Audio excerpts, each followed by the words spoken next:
If I had a girlfriend, I would let her take as many sips as she wanted from my Taco Bell Badger Blast soda, even though I would really prefer to drink it all myself. Why would you censor the op's name? Women would flock to him otherwise.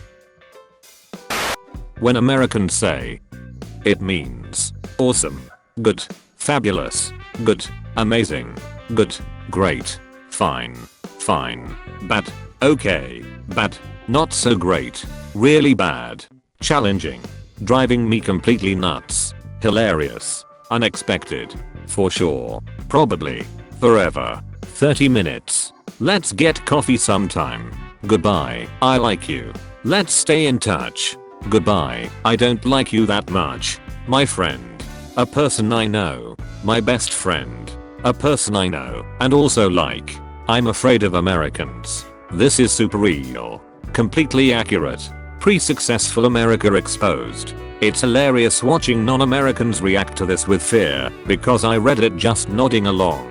Like yes, in fact this is how things are, there you go. If you ask an American how they are and they respond super, that means they want to die. Accurate. If they say they're peachy, it means they're tired of existence. If they say living the dream, it means please kill me. I hate my job so much. Also that's a great question means I have no freaking idea. If asked how are things going, and they reply it's going, it means they're in the middle of a mental breakdown.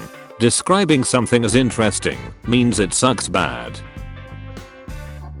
Blind people must save a lot on electricity. They do actually. I had a blind professor last semester and I swung through his office to make up an exam. It was a while before I knew he was in there because he was sitting with the lights off. I finally went in, apologized, and took the exam by the light of a nearby window, which was fine. 45 minutes into dead silence he panicked and yelled in this booming voice, "Wait, you can see," before diving across his desk to turn on the lights. I'm sure he was embarrassed, but I thought it was endearing, and it highlighted a large aspect of disabled life that I hadn't previously considered. Sort of relatedly, I once had a professor who was deaf, but she had learned to read lips and speak so she could communicate easily with hearing people who didn't know sign language. One day she had gotten off topic and was talking a little about her personal life, so that one of the students said, "Oh, I know, I grew up in Brooklyn too." She stared at him for a long time and then said, "How do you know I'm from Brooklyn?" And he said, "You have a Brooklyn accent." She said, "I do," and the whole class nodded, and then she burst out laughing and said, "I had no idea. The school where I learned to speak was in Brooklyn. I learned by moving my mouth and tongue the way my teachers did. So I guess it makes sense that I have their accent. I just never thought about it." In an alternate universe, there's a direct pipeline to the gods where you can just talk to them and ask for but most of the time, if your wish is stupid, they'll vaporize you. But one day Adam and Jamie came to the gods and were like, "Hey, we wanna take Mythbusters to the next level. Can we have infinite lives, like a video game, so whenever we die, we just wake up the next day completely okay?" And the gods were like, "This should be really fkin good," and gave them both immortality. So they started testing fked up unethical myths like, can you survive on nothing but toothpaste? And how far high up do you have to jump from for a belly flop onto water to kill you? And what happens if you swallow live explosives and then explode them? And how long can you survive in sulfuric acid? And stuff like that. And then the gods are just watching them and laughing their ass off. And if a TV network refuses to broadcast the new Mythbusters Dying Edition, this shit up now, they get vaporized also. Who is going to have a subtextually homoerotic sword fight with me that stems from our major unresolved sexual tension? The World Health Organization is going to do what? I'm a bad person who thinks bad thoughts like, "Ooh, what is that girl wearing?"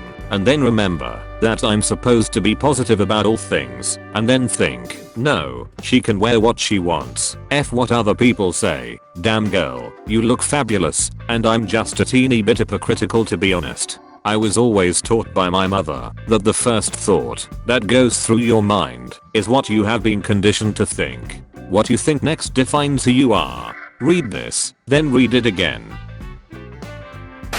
Getting up at 6 AM IRL. Or F. It's so early. Oh my god. getting up at 6 AM in an RPG, banging pots and pans together in front of the cobbler's shop. Wacky wacky, the sun is up, I want some shoes. Customers the same in all universes. This is it. This is the best response I've ever received on this post. Everyone pack up, go home, we are done here. Albino raccoon. Quick, spot the main character. It's so weird how much of a raccoonness it tied you owe its pattern. This looks like a completely different animal, some sort of weird marsupial. Goliath. I cannot believe your name is fking Bussy. Solitary dust. Bussy. Bussy. Question mark? Bussy. It's just my last name. I just met the most unfortunate man in the world today.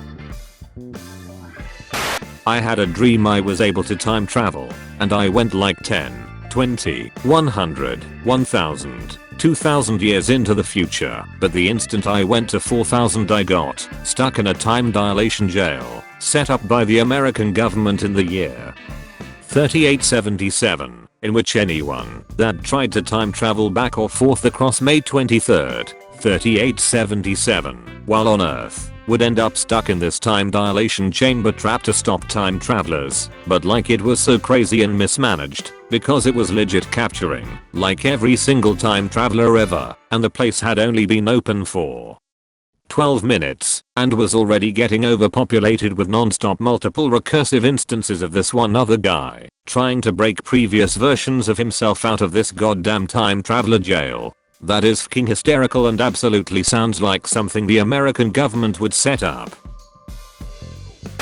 Melee players have to cheat at their own game for people to take their game seriously. They disguise the bugs they exploit as advanced tech to trick people into taking them seriously, but in reality they are just glitching out a broken party game.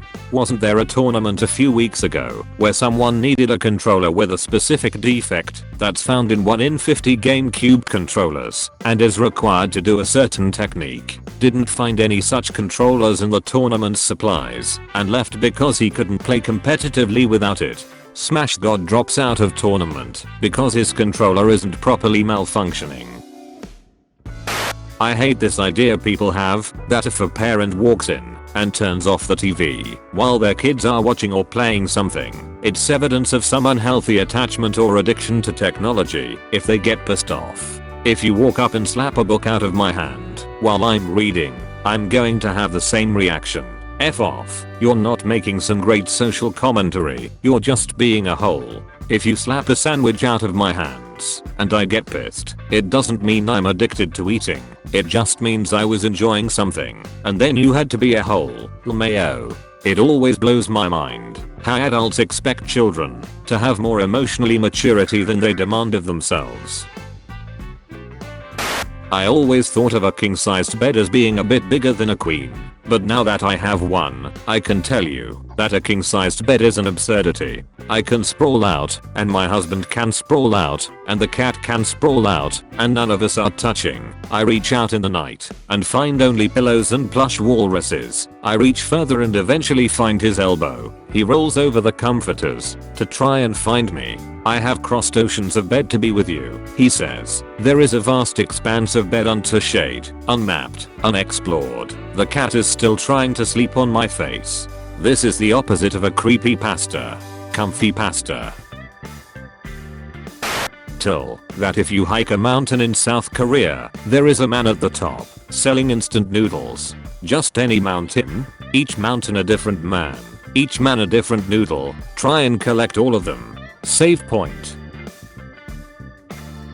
I was labeling stuff today and this lady scoffed at me and I was like hi and she was like writing with your left hand is immoral. It's 2014 and someone actually said that to my face. Writing with your left hand is fine, but having a rural like that is definitely not. I can't even argue with that to be honest.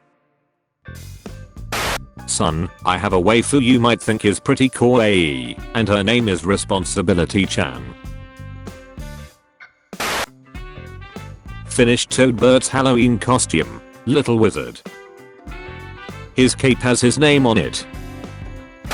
The gender neutral form of sister from another mister, or brother from another mother, is usually my sib from a different crib. But may I suggest commie from another mommy, comrade from another dad.